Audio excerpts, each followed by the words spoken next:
तो hello students, स्वागत है आपका the BCA student YouTube channel में। आज हम डिस्कस करेंगे ऑपरेटिंग सिस्टम के चैप्टर 4 जो कि है डिवाइस मैनेजमेंट, उसका पार्ट 2।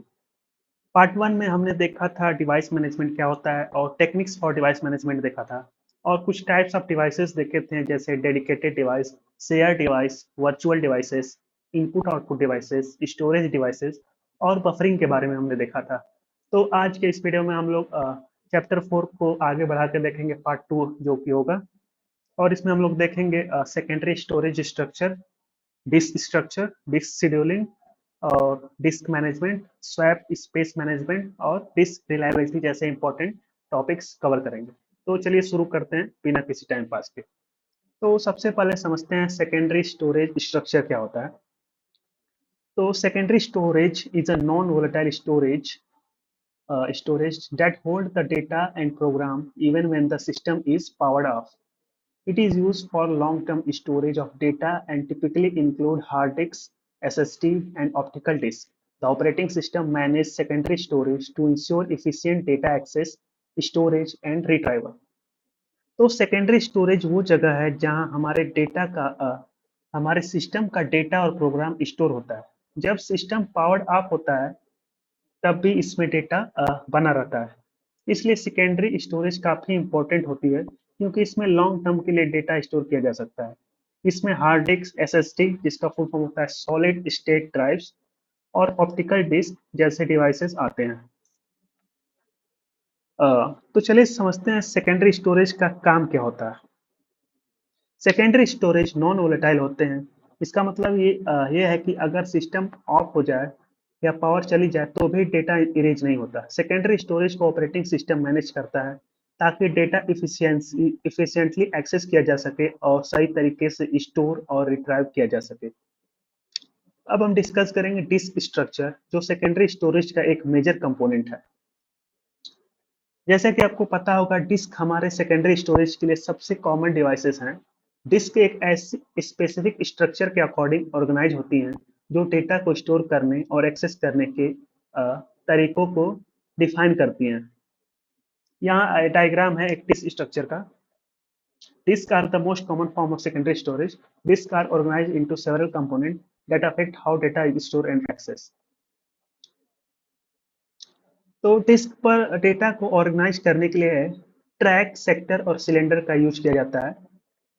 समझते हैं, चलिए इनको एक एक करके इनके बारे में। सबसे पहले देखते हैं track. Concentric circle on the disk surface. Disk के सरफेस पर कॉन्सेंट्रिक सर्कल होते हैं जिन्हें हम ट्रैक कहते हैं। हर ट्रैक एक पाथ को रिप्रेजेंट करता है जहां डेटा स्टोर किया जाता है। जैसे इस डायग्राम आप देख सकते हैं, ये जो कॉन्सेंट्रिक सर्कल्स हैं इन्हें ट्रैक करते हैं। यहाँ पे देख लीजिए एरो से इन्हें शो किया गया है, ये सारे ट्रैक्स हैं। दूसरा है sectors, sub division of tracks that store fix size block of data. Fix size block of data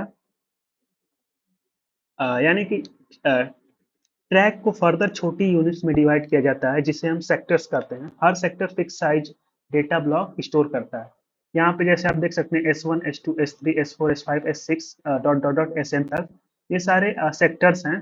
यानी कि ये सेक्टर है, ये एक सेक्टर है, ये सब सेक्टर्स हैं। इन्हें हम सेक्टर्स बोलते हैं। ये सारी चीजें, ये जो S1, S2, S3, ये सब सेक्टर्स हैं। अब देखते हैं सिलेंडर क्या होता है। The set of tracks aligned vertically through all platters. Disk के हर प्लेटर के ट्रैक को वर्टिकली अलाइन करने से जो स्ट्रक्चर बनता है उसे हम सिलेंडर कहते हैं। अब प्लेटर्स क्या होते हैं ये समझते हैं हम। प्लेटर, पूरी डिस्क की जो प्लेट है इसको प्लेटर बोलते हैं। जैसे दूसरी इमेज यहाँ पे है, इसको जब वर्टिकली अलाइन कर देते हैं ये सारे प्लेटर्स को, तो जो स्ट्रक्चर बनता है उसे हम सिलेंडर कहते हैं। मतलब अगर एक स्पेसिफिक ट्रैक सभी प्लेटर्स में से एक ही पोजीशन पर हो तो उसका कॉम्बिनेशन एक सिलेंडर बनता है। इस स्ट्रक्चर का फायदा ये होता है कि अगर ये एक ट्रैक से डेटा रीड करना हो तो हम इजीली वर्टिकली अलाइंड सिलेंडर के किसी भी प्लेटर से डेटा एक्सेस कर सकते हैं। अब हम बात करते हैं डिस्क आर्म और प्लेटर के स्ट्रक्चर की। Disk are made up of multiple platters stacked vertically each with read and write heads that move by a disk arm. Data is accessed by positioning the head over the correct track and sector. Disk multiple platter से बनती है जो vertically stack होती हैं। हर platter पर एक read and write head होता है, जैसे कि आप इमेज में देख सकते हैं। हर एक प्लेटर पे एक रीड एंड राइट हेड है। जब हमें किसी स्पेसिफिक डेटा को रीड या राइट करना होता है तो डिस्क आर्म रीड या राइट हेड को करेक्ट ट्रैक और सेक्टर पर पोजीशन करता है। अब देखते हैं डिस्क परफॉर्मेंस के बारे में। The performance of disk is measured by the time it take to move the read and write head to correct position. इस परफॉर्मेंस के बारे में जो इस बात पर डिपेंड करता है कि की डिस्क कितनी जल्दी डेटा को एक्सेस कर पाती है। तीन इंपॉर्टेंट फैक्टर हैं जो डिस्क की परफॉर्मेंस को डिफाइन करते हैं। सबसे पहला है सीक टाइम। सीक टाइम वो टाइम होता है जो रीड राइट हेड को करेक्ट पोजीशन पर मूव करने में लगता है। रीड राइट हेड को करेक्ट पोजीशन पर मूव करने में लगता है, यानी कि जो ये ट्रैक है इसमें जो सेक्टर्स हैं उसमें एक करेक्ट पोजीशन होगी जिसे हम रीड राइट करना है, तो उस पोजीशन में हेड को अलाइन करना पड़ेगा। तो जो टाइम लगेगा उसे सीक टाइम बोलते हैं। यानी कि सीक टाइम वो टाइम होता है जो रीड राइट हेड को करेक्ट पोजीशन पर मूव करने में लगता है। जब डेटा रीड करना हो तो हेड को स्पेसिफिक ट्रैक और सेक्टर पर ले जाने का टाइम सीक टाइम होता है। कम सीक टाइम का मतलब फास्ट परफॉर्मेंस होता है। दूसरा फैक्टर है रोटेशनल लेटेंसी। जब प्लेटर रोटेट करता है और स्पेसिफिक सेक्टर के नीचे रीड राइट हेड आता है तो जो टाइम लगता है उसे रोटेशनल लेटेंसी कहते हैं। ये भी डिस्क की स्पीड पर डिपेंड करता है। तीसरा फैक्टर है डेटा ट्रांसफर टाइम। ये वो टाइम होता है जब एक्चुअल डेटा रीड या राइट होता है। जब रीड या राइट हेड अपने करेक्ट पोजीशन पर आ जाता है और सेक्टर के डेटा को एक्सेस कर लेता है तब डेटा ट्रांसफर होता है। ये टाइम इस बात पर डिपेंड करता है कि डेटा कितनी जल्दी प्लेटर से हेड तक और फिर सीपीयू तक पहुंचता है। इन तीनों फैक्टर का कॉम्बिनेशन मिलकर डिस्क की ओवरऑल परफॉर्मेंस को तय करता है। इसलिए जितना कम सीक टाइम और रोटेशनल लेटेंसी होगा और जितना फास्ट डेटा ट्रांसफर होगा उतना ही अच्छी डिस्क परफॉर्मेंस होगी। तो चलिए अब बात करते हैं डिस्क शेड्यूलिंग की। डिस्क शेड्यूलिंग का काम डिस्क के परफॉर्मेंस को इम्प्रूव करना होता है ताकि सीक टाइम को कम किया जा सके। सीक टाइम वो टाइम होता है जो डिस्क आर्म को करेक्ट ट्रैक या सेक्टर तक पहुंचने में लगता है। अगर डिस्क शेड्यूलिंग सही से किया जाए तो सिस्टम फास्ट और एफिशिएंट बन जाता है। इसके लिए अलग अलग एल्गोरिदम का यूज होता है। तो चलिए अब हम इन डिस्क शेड्यूलिंग एल्गोरिदम को डिटेल में समझते हैं। सबसे पहला एल्गोरिदम है FCFS, यानी फर्स्ट कम फर्स्ट सर्व। इस एल्गोरिदम में जो रिक्वेस्ट सबसे पहले आती है उसे सबसे पहले सर्विस दी जाती है। यानी जो भी इनपुट आउटपुट रिक्वेस्ट डिस्क तक पहले पहुंचती है उसको प्रोसेस किया जाता है सबसे पहले। तो चलिए एक एग्जांपल के तौर पर समझते हैं। यहाँ पे एक sequence of disk request given है 98, 183, 37, 122, 14, 124, 65, 67।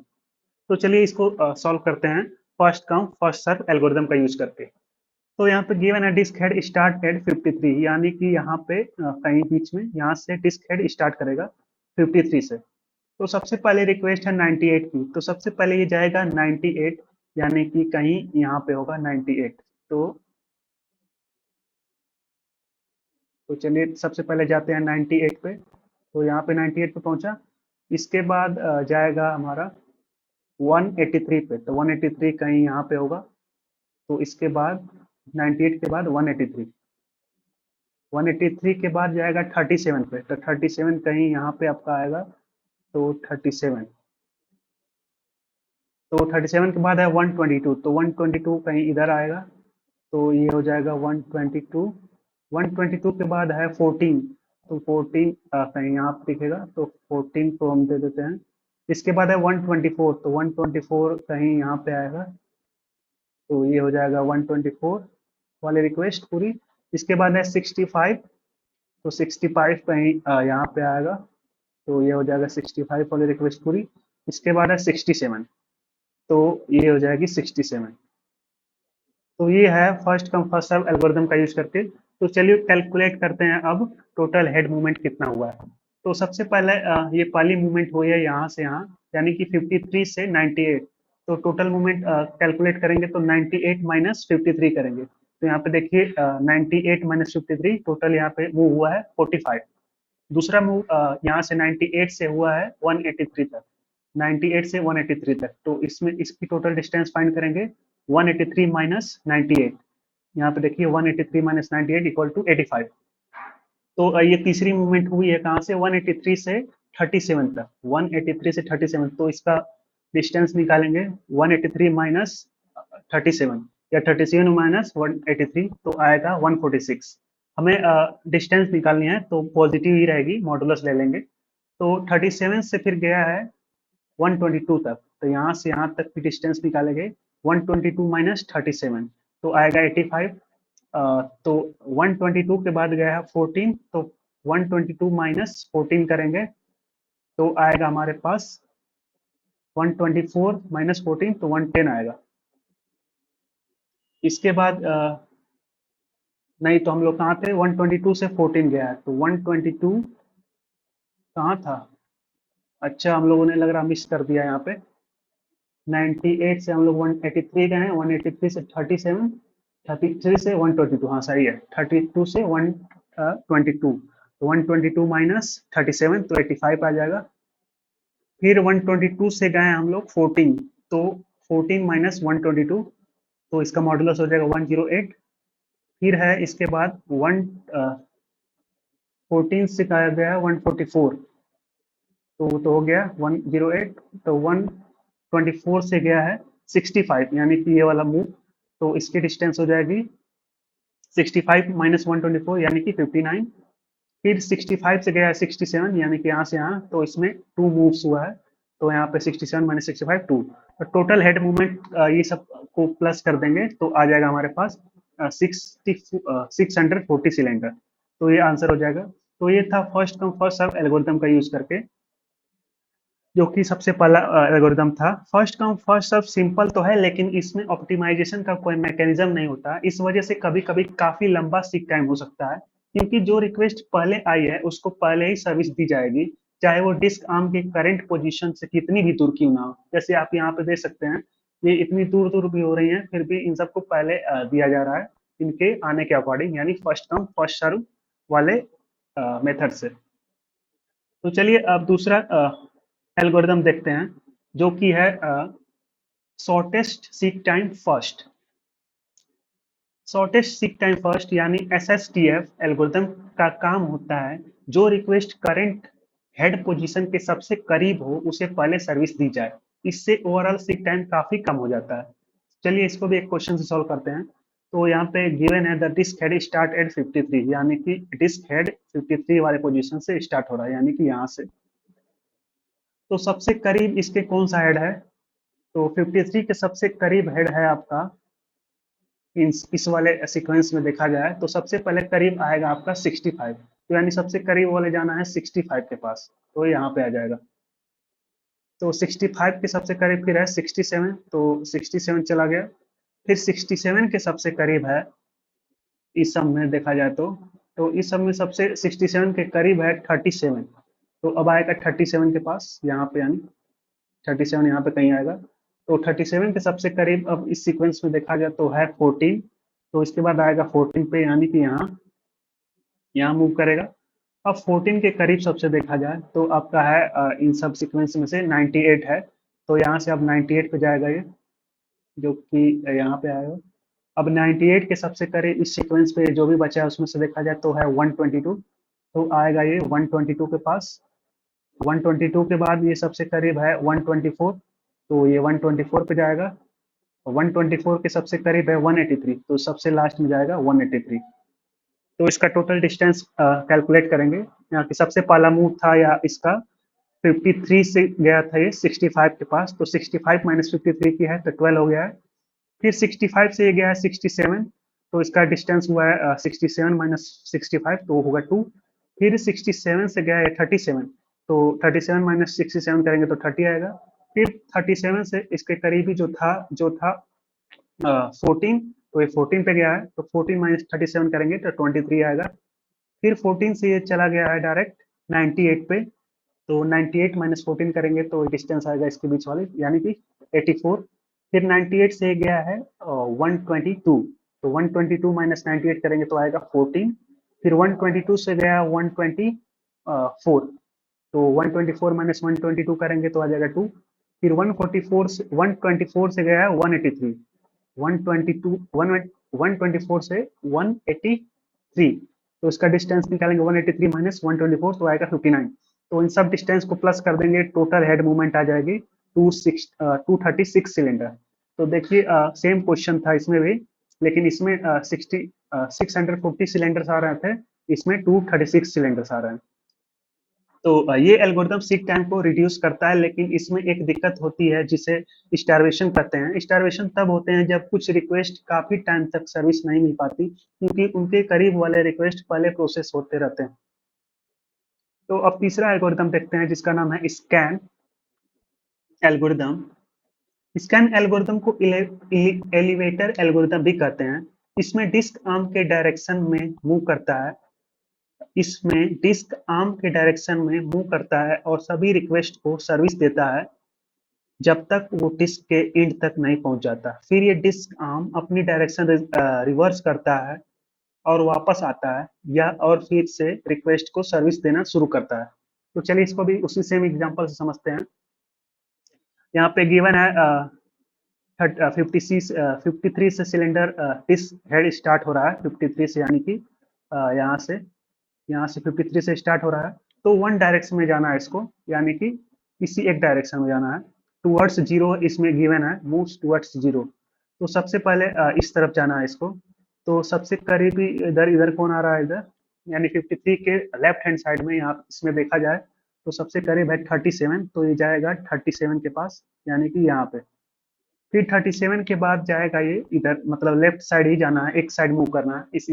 इस एल्गोरिदम का मेन मकसद यही है कि यह मकसद है मूव इन वन डायरेक्शन, जब तक खत्म ना हो जाए तब तक रिवर्स नहीं करेगा, फिर उधर से रिवर्स करेगा। तो अभी हमें इधर ही जाना है। तो 37 के बाद है आपका इधर में 14 है, तो फिर 14 पे, यानी कि यहाँ पे पहुंचेगा। फिर 14 के बाद अब इधर कुछ नहीं दिख रहा है, तो जीरो तक चला जाएगा, जीरो पे जाएगा, फिर यहाँ से रिवर्स करना स्टार्ट करेगा। अब डायरेक्ट जाएगा, अब रिवर्स करके इधर, तो 53 के बाद अब जो भी आएगा मतलब 65 पर पहुंचेगा ये। तो यहाँ से अब 65 पर पहुंचा, 65 से फिर 67 गया, फिर 67 से जाएगा आपका 98, जो कि राइट हैंड साइड है, तो 98 जो आएगा यहाँ पे रहेगा। 98 के बाद है 122, 122 के बाद है 124, 124 के बाद 183। तो अब इसका टोटल डिस्टेंस मूव निकालेंगे। तो सबसे पहले 53 से गया 37, तो इसका 37 माइनस 53 करेंगे तो 16 आएगा। फिर 37 से गया है ये 14, तो 14 माइनस 37 करेंगे तो 23 आएगा। फिर 14 से गया है 0, तो यानी 0 माइनस 14 करेंगे तो 14 आएगा। फिर 0 से गया है 65, तो 65 माइनस 0 करेंगे तो 65 आएगा। यहाँ से रिवर्स करना स्टार्ट किया।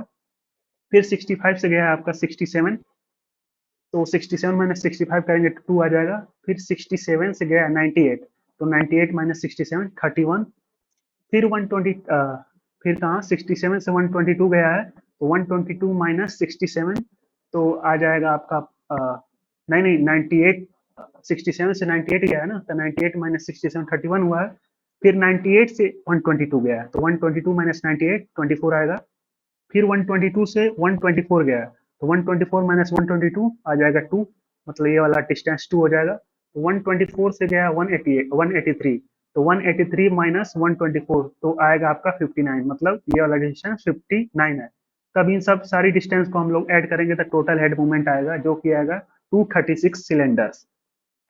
ये एल्गोरिथम स्टारवेशन की प्रॉब्लम सोल्व करता है और एसएसटीएफ से better average seek time provide करता है। इसके बाद का एल्गोरिदम है जिसका नाम है सी स्कैन एल्गोरिदम। ये एक वेरिएंट है स्कैन का, लेकिन इसमें एक डिफरेंस होता है। डिस्क आर्म एक ही डायरेक्शन में मूव करता है, और जब वो डिस्क के एंड तक पहुंचता है तो बिना कोई रिक्वेस्ट सर्विस किए सीधे वापस डिस्क के बिगिनिंग में आ जाता है। तो चलिए इसको भी उसी सेम एग्जांपल क्वेश्चन से देखते हैं। यहाँ पे given A disk head start at cylinder 53, तो 53 से हम लोग स्टार्ट करेंगे, यानी कि यहाँ से। अब किसी भी एक डायरेक्शन में हम लोग चलेंगे, इधर इधर चलते हैं राइट हैंड साइड। तो 53 के सबसे करीब है आपका कौन सा है? 53 के सबसे करीब है 65। तो 65 पे हम लोग जाएंगे, मतलब यहाँ पे। फिर 65 से करीब है 67, राइट हैंड साइड चलना है एक डायरेक्शन में। 67, फिर 67 से है 98, यहाँ पे 98, फिर 98 से 122, 122 से 124, 124 से 183, 183। अब जब तक एंड आ जाएगा, अब एंड आ चुका है 183, 183 से जाएंगे डायरेक्ट 183 के बाद लास्ट जो होगा 199 पे जाएंगे हम लोग। फिर यहाँ से रिवर्स करेंगे, तो रिवर्स करने के लिए जो सबसे करीब होगा उस पर चलेंगे। तो यहाँ पे 37 है, तो 37 पे आएंगे डायरेक्ट। 37 के बाद आएंगे हम लोग 14 पे। तो यहाँ पे कंप्लीट होता है। अब वही डिस्टेंस कैलकुलेट करेंगे हमेशा की तरह। 53 से गया 65, तो 65 माइनस 53 इक्वल टू 12। फिर 65 से 67 गया है, यानी कि 2 मूव हुआ है, तो डिस्टेंस 2 हो जाएगा। फिर 67 से 98 गया है, तो उसका डिस्टेंस हो जाएगा 31। फिर 98 से 122 गया है, तो उसका डिस्टेंस हो जाएगा 24। फिर 122 से 124 गया है, तो उसका डिस्टेंस 2 हो जाएगा। फिर 124 से 189 गया है, फिर तो उसका डिस्टेंस हो जाएगा 59। फिर उसके बाद 189 183 से 199 गया है, एंड ऑफ द डिस्क, तो उसका डिस्टेंस हो जाएगा 16। फिर एंड ऑफ द डिस्क यानी कि 199 से डायरेक्ट आया है 37 पे, तो उसका डिस्टेंस हो जाएगा, नहीं नहीं, जंप टू बैक होता है इसमें। यहाँ पे हम भूल चुके हैं। Beginning without servicing any request when it return trip, यानी कि फिर जीरो से स्टार्ट करेगा यहाँ से एंड पहुंचने के बाद। तो 199 के बाद ये डायरेक्ट आएगा जीरो पे। फिर जीरो से जाएगा 14, फिर जाएगा 37, यानी कि 14 फिर 37 जाएगा। तो इसका डिस्टेंस देखिए यहाँ पे 14 माइनस जीरो, फिर 37 माइनस 14। तो ये सारी डिस्टेंस को हम लोग ऐड करेंगे तो टोटल हेड मूवमेंट आ जाएगा, जो कि आएगा 382 सिलेंडर्स। तो सी स्कैन का फायदा ये होता है कि ये यूनिफॉर्म वेट टाइम प्रोवाइड करता है, यानी सभी रिक्वेस्ट को ऑलमोस्ट सेम वेट टाइम मिलता है। अब इसके बाद है look and C look algorithm. Look and C look algorithm scan और सी स्कैन के वेरिएंट हैं, लेकिन इनमें एक मेजर डिफरेंस होता है। इन एल्गोरिदम में डिस्क आर्म सिर्फ उतना ही मूव करता है जितना जरूरी होता है, मतलब डिस्क आर्म सिर्फ उस डायरेक्शन में मूव करेगा जितनी दूर तक रिक्वेस्ट होगी। चलिए इसको देखते हैं। These variations, these are variation of scan and C scan, but the disk arm only moves as far as last request in each direction before reversing, reducing unnecessary movement. चलिए उसी एग्जांपल से फिर समझते हैं। स्टार्ट हो रहा है, disk head start at 53 and move towards zero. तो 53 से स्टार्ट करेंगे यहाँ से फिर से, और जीरो की तरफ चलेंगे। तो जीरो की तरफ चलेंगे तो सबसे पहले आएगा हमारा ये 37। तो 53 से डायरेक्ट जाएंगे 37 पे। फिर 37 के बाद आएगा 14। फिर 14 के बाद अब कोई इसमें से रिक्वेस्ट नहीं दिख रही है, तो फिर हम लोग रिवर्स करेंगे, no request in this direction, तो फिर डायरेक्शन रिवर्स कर लेंगे। तो फिर 14 से चलेंगे, जो भी करीब आएगा, मतलब सबसे करीब है 65, तो चलेंगे 65 पे। फिर 65 से 67, 67 से 98, 98 से 122, 122 से 124, 124 से 183। फिर वही सेम डायरेक्ट डिस्टेंस कैलकुलेट कर लेंगे सबकी। सबसे पहले 37, 53 से 37 गया तो उसकी डिस्टेंस 16 आया है। फिर 37 से हम लोग गए 14, तो उसकी डिस्टेंस आई 27, 23। फिर 14 से हमने उसके बाद इधर रिक्वेस्ट नहीं थी, तो हम लोगों ने रिवर्स कर लिया डायरेक्शन। तो फिर 14 से हम गए 65 पे, तो उसकी डिस्टेंस हुई है 51। फिर 65 से 67 गए तो उसकी डिस्टेंस 2 हुई है। 67 से 98 गए हैं तो उसकी डिस्टेंस हुई 31। फिर 98 से 122 गए हैं तो उसकी डिस्टेंस 24। फिर 122 से 124 तो उसकी डिस्टेंस 2 हुई है। फिर 124 से 183 तो उसकी डिस्टेंस हुई है 59। तो फिर इन सारी डिस्टेंस को ऐड कर लेंगे तो टोटल हेड मूवमेंट आ जाएगा 206 सिलेंडर्स। तो लुक और सी लुक अननेसेसरी मूवमेंट को रिड्यूस करने में मदद करते हैं, जो कि डिस्क की परफॉर्मेंस को इम्प्रूव करता है।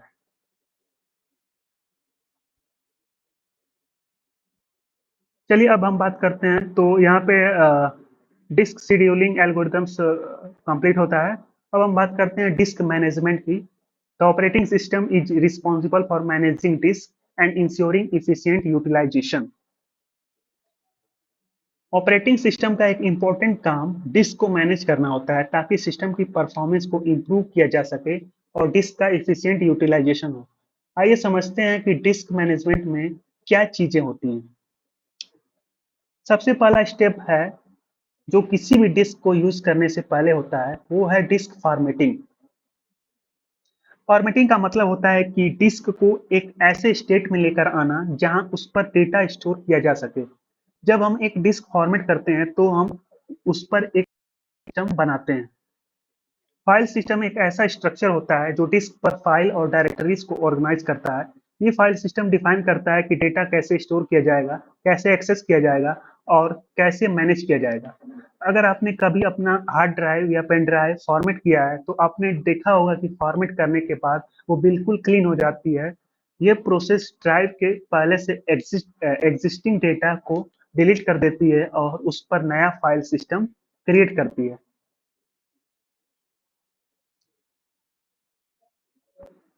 एक पेन ड्राइव को फॉर्मेट करते वक्त आपने देखा होगा FAT32, NTFS या XT4 जैसे फाइल सिस्टम में से कोई एक चूज कर सकते हैं जो आपके ऑपरेटिंग सिस्टम के अकॉर्डिंग बेस्ट सूटेड होता है। ये था डिस्क फॉर्मेटिंग। अब देखते हैं पार्टीशनिंग क्या होता है। पार्टीशनिंग का मतलब होता है कि एक डिस्क को अलग अलग पार्ट्स या पार्टीशन में डिवाइड करना। हर पार्टीशन को एक अलग स्टोरेज डिवाइस की तरह ट्रीट किया जाता है जो अपने आप में एक इंडिपेंडेंट सेक्शन बन जाता है। पार्टीशनिंग करने का फायदा ये होता है कि आप अलग अलग पार्टीशन पर अलग अलग ऑपरेटिंग सिस्टम इंस्टॉल कर सकते हैं या फिर अलग अलग टाइप्स का डेटा स्टोर कर सकते हैं। एक पार्टीशन में विंडोज इंस्टॉल कर सकते हैं और दूसरे पार्टीशन में लिनक्स। इस तरह से पार्टीशनिंग आपको फ्लेक्सिबिलिटी देता है। अगर आपका हार्ड डिस्क या एसएसडी 1 टीबी का है तो आप उसको 2 पार्टीशन में डिवाइड कर सकते हैं 5-500 जीबी के। एक पार्टीशन में आप अपने पर्सनल डेटा को स्टोर कर सकते हैं और दूसरे में सिस्टम फाइल्स या प्रोग्राम्स को। ऑपरेटिंग सिस्टम हर पार्टीशन को एक अलग ड्राइव लेटर असाइन करता है। जैसे विंडोज में आपने देखा होगा लोकल डिस्क सी, डी या ड्राइवर्स दिखाई देती हैं जो अलग अलग पार्टीशन होते हैं। चलिए अब देखते हैं लॉजिकल वर्सेस फिजिकल एड्रेसिंग क्या होता है। डिस्क के मैनेजमेंट में एक और इम्पोर्टेंट कॉन्सेप्ट है लॉजिकल वर्सेस फिजिकल एड्रेसिंग। जैसे ही ऑपरेटिंग सिस्टम डिस्क के साथ इंटरेक्ट करता है वो लॉजिकल ब्लॉक एड्रेसिंग यानी LBA का यूज करता है। LBA एक तरीका है जिससे ऑपरेटिंग सिस्टम डिस्क को मैनेज करता है बिना डिस्क के फिजिकल स्ट्रक्चर का टेंशन लिए। Logical block addressing. चलिए लॉजिकल एड्रेसिंग को समझते हैं। ऑपरेटिंग सिस्टम को डिस्क के एक्चुअल ट्रैक्स, सेक्टर्स या सिलेंडर की डिटेल नहीं चाहिए होती। इसके बजाय ऑपरेटिंग सिस्टम डिस्क को एक कॉन्टिन्यूअस सीक्वेंस ऑफ ब्लॉक के रूप में देखता है जिसे लॉजिकल ब्लॉक कहते हैं। लॉजिकल एड्रेसिंग ऑपरेटिंग सिस्टम के लिए काफी आसान होता है क्योंकि ऑपरेटिंग सिस्टम बस एक ब्लॉक नंबर के थ्रू डेटा को एक्सेस करता है। वहीं फिजिकल एड्रेसिंग इसमें एक्चुअल फिजिकल स्ट्रक्चर के टर्म्स में डिस्क को एक्सेस किया जाता है। मतलब डिस्क के ट्रैक, सेक्टर और सिलेंडर का पता लगाया जाता है ताकि डेटा को सही जगह स्टोर किया जा सके। लॉजिकल एड्रेसिंग का फायदा ये होता है कि ऑपरेटिंग सिस्टम को डिस्क के कॉम्प्लेक्स फिजिकल लेआउट के बारे में सोचने की जरूरत नहीं होती। वो बस लॉजिकल ब्लॉक नंबर्स के थ्रू ही डेटा को एक्सेस और मैनेज करता है जो डिस्क मैनेजमेंट को काफी इजी बना देता है। अगर आप एक फाइल को सेव करते हैं तो ऑपरेटिंग सिस्टम को बस उस फाइल के लॉजिकल ब्लॉक नंबर को पता होता है और डिस्क का इंटरनल का कैसे डेटा को स्टोर करना है वो डिस्क ड्राइवर की रिस्पॉन्सिबिलिटी होती है।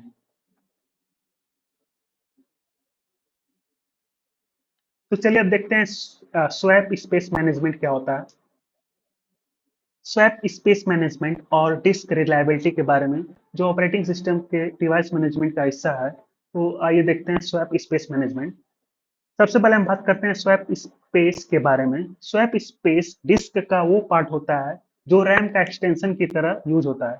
जब भी सिस्टम की फिजिकल मेमोरी खत्म होने लगती है, फिजिकल मेमोरी यहाँ यहाँ रैम की बात हो रही है, खत्म होने लगती है तो ऑपरेटिंग सिस्टम स्वैप स्पेस का यूज करता है।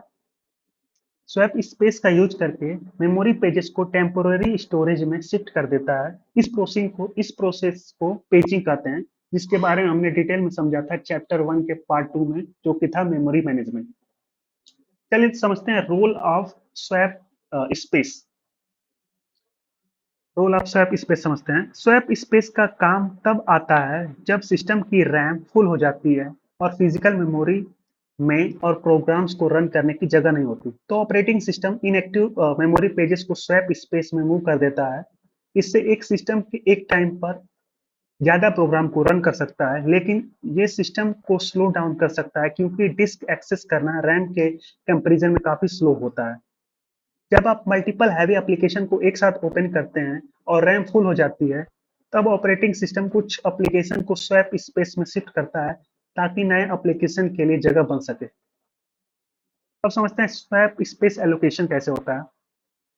Swap space can be allocated as a separate partition on the disk or as file within the file system. The allocation strategy depend on the system configuration and performance need. Swap space को allocate करने के दो main तरीके होते हैं।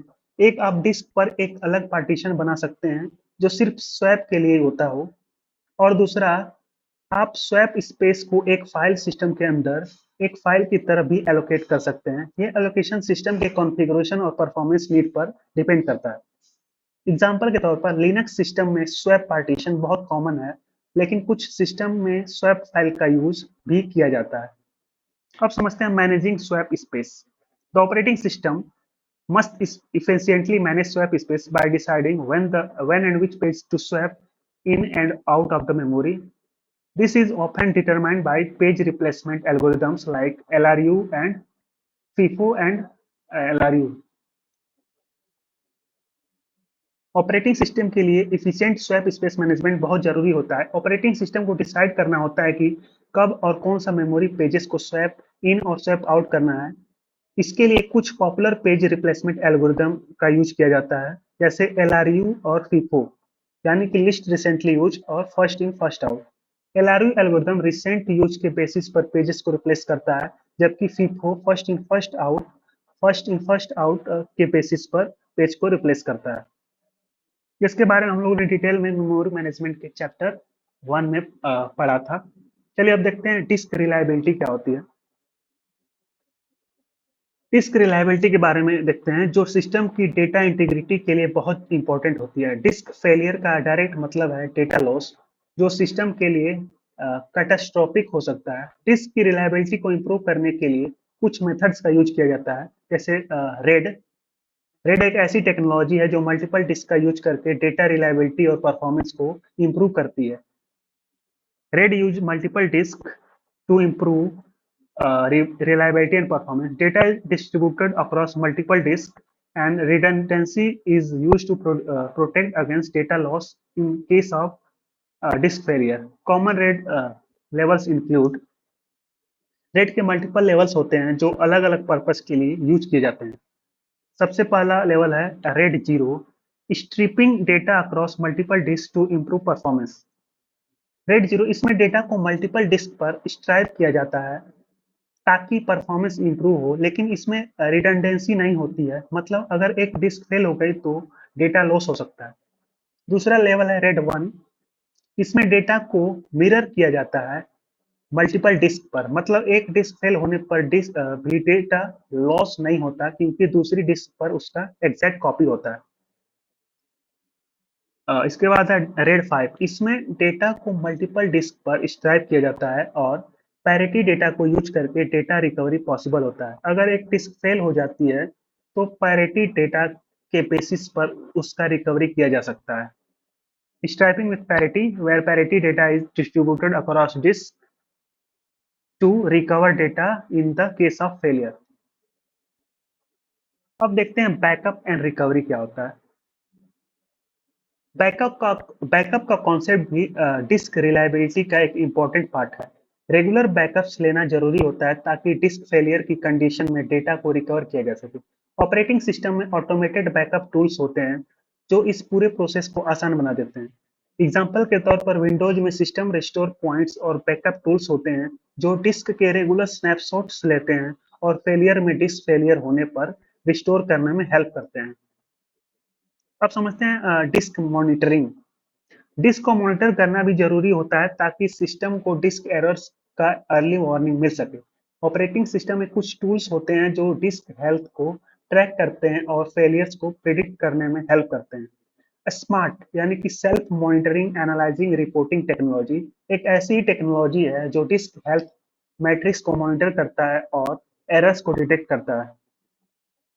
अगर किसी disc पर बैड सेक्टर्स डिटेक्ट होते हैं तो सिस्टम एडमिनिस्ट्रेटर को नोटिफाई किया जाता है ताकि वो टाइम से उन डिस्क को रिप्लेस कर सके। तो यहाँ चैप्टर 4 का पार्ट 2 कंप्लीट होता है। तो चलिए कुछ इस चैप्टर के कुछ इंपॉर्टेंट क्वेश्चन आंसर देख लेते हैं। जैसे सबसे पहले क्वेश्चन है, what are the component of disk structure. तो डिस्क स्ट्रक्चर के कंपोनेंट हैं जैसे ट्रैक, सेक्टर्स और सिलेंडर्स। इनको हम लोग थोड़ा थोड़ा डिफाइन कर देंगे। ट्रैक्स जैसे कॉन्सेंट्रिक सर्कल्स होते हैं on the disk surface where data is store. Sector subdivisions of tracks होते हैं। ये सब की पॉइंट्स हैं।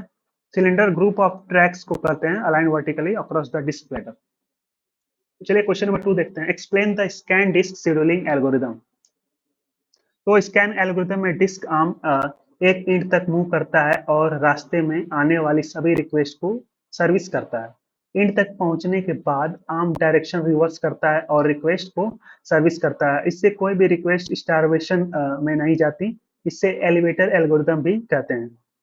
तो एलिवेटर एल्गोरिदम भी कहते हैं इसको। इसका दूसरा नाम याद रखिएगा, इंपॉर्टेंट है। क्वेश्चन नंबर 3 है, what is the role of swap space in an operating system. तो रोल ऑफ स्वैप स्पेस क्या होता है? स्वैप स्पेस एक टेम्पोररी स्टोरेज एरिया होता है जिसमें वो मेमोरी पेजेस स्टोर होते हैं जो अभी रनिंग प्रोसेस द्वारा यूज नहीं हो रहे होते हैं। ये सिस्टम की फिजिकल मेमोरी यानी रैम का एक्सटेंशन की तरह काम करता है और मल्टीटास्किंग एनवायरनमेंट में मेमोरी को मैनेज करने में हेल्प करता है। तो चलिए क्वेश्चन नंबर 4 देखते हैं, what are the different RAID levels and how do they improve disk reliability. तो जैसा कि अपने अभी हमने जल्दी देखा है, इसमें डिफरेंट लेवल्स होते हैं जैसे रेड 0, रेड 1, डिफरेंट रेड 5, जो कि डिफरेंट टास्क के लिए यूज किए जाते हैं। जैसे RAID 0 striping for improve performance but not redundancy, और RAID 1 mirroring for redundancy, RAID 5 striping with distributed parity for both performance and reliability. चलिए क्वेश्चन नंबर 5 देखते हैं, how does the operating system manage disk partition. तो disk partition formatting process के during बनाई जाती है। Operating system इन्हें अलग अलग लॉजिकल डिस्क की तरह मैनेज करता है जिसमें अपना फाइल सिस्टम और डेटा होता है। इससे मल्टीपल ऑपरेटिंग सिस्टम या अलग अलग टाइप्स का डेटा एक ही फिजिकल डिस्क पर कोएग्जिस्ट कर सकते हैं। तो चलिए कुछ मल्टीपल चॉइस क्वेश्चन देख लेते हैं। जैसे सबसे पहला क्वेश्चन यहाँ पे है, which of the following is not a component of disk structure. तो जैसा कि हमने देखा है डिस्क स्ट्रक्चर में ट्रैक, सिलेंडर, सेक्टर्स ये सब होते हैं। तो ऑप्शन प्रोसेसर्स ये डिस्क स्ट्रक्चर का कंपोनेंट नहीं है, तो करेक्ट ऑप्शन हो जाएगा option number D. Question number 2 है, which disk scheduling algorithm is known as elevator algorithm. तो जैसा कि हमने अभी कई बार 2 बार देखा था, एलिवेटर एल्गोरिदम बोलते हैं स्कैन एल्गोरिदम को। तो ऑप्शन नंबर इसका सी करेक्ट हो जाएगा। क्वेश्चन नंबर 3 देखते हैं, इसको पहले करेक्ट कर देते हैं। स्कैन एल्गोरिदम को एलिवेटर एल्गोरिदम बोलते हैं। क्वेश्चन नंबर 3 है, what is the main purpose of swap space in operating system. तो main purpose of swap space in operating system होता है to extend physical memory RAM, यानी कि ऑप्शन नंबर सी इसका correct हो जाएगा। क्वेश्चन नंबर 4 है, which RAID level uses mirroring to ensure data redundancy. तो रेड लेवल 1 जो होता है वो यूज करता है mirroring to ensure data redundancy. तो करेक्ट ऑप्शन हो जाएगा ऑप्शन नंबर 2। क्वेश्चन नंबर 5 है, what is the purpose of disk formatting. तो डिस्क फॉर्मेटिंग का पर्पस क्या होता है? तो इसका करेक्ट ऑप्शन हो जाएगा ऑप्शन नंबर डी, यानी कि organize and manage files on the disk और partition the disk into different section. तो ऑप्शन इसका डी करेक्ट हो जाएगा, ऑप्शन ए और बी। तो यहाँ ऑपरेटिंग सिस्टम का चैप्टर 4 का पार्ट 2 कंप्लीट होता है। उम्मीद है आपको ये वीडियो पसंद आया हो। इस वीडियो के लेक्चर्स नोट्स आपको टेलीग्राम चैनल या वेबसाइट पे मिल जाएंगे, जिसका लिंक आपको डिस्क्रिप्शन में मिल जाएगा। तो चलिए मिलते हैं नेक्स्ट वीडियो में, जो कि रहेगा ऑपरेटिंग सिस्टम के चैप्टर 5 की, जिसका नाम है इंफॉर्मेशन मैनेजमेंट। तो चलिए मिलते हैं नेक्स्ट वीडियो में, तब तक के लिए ओके बाय।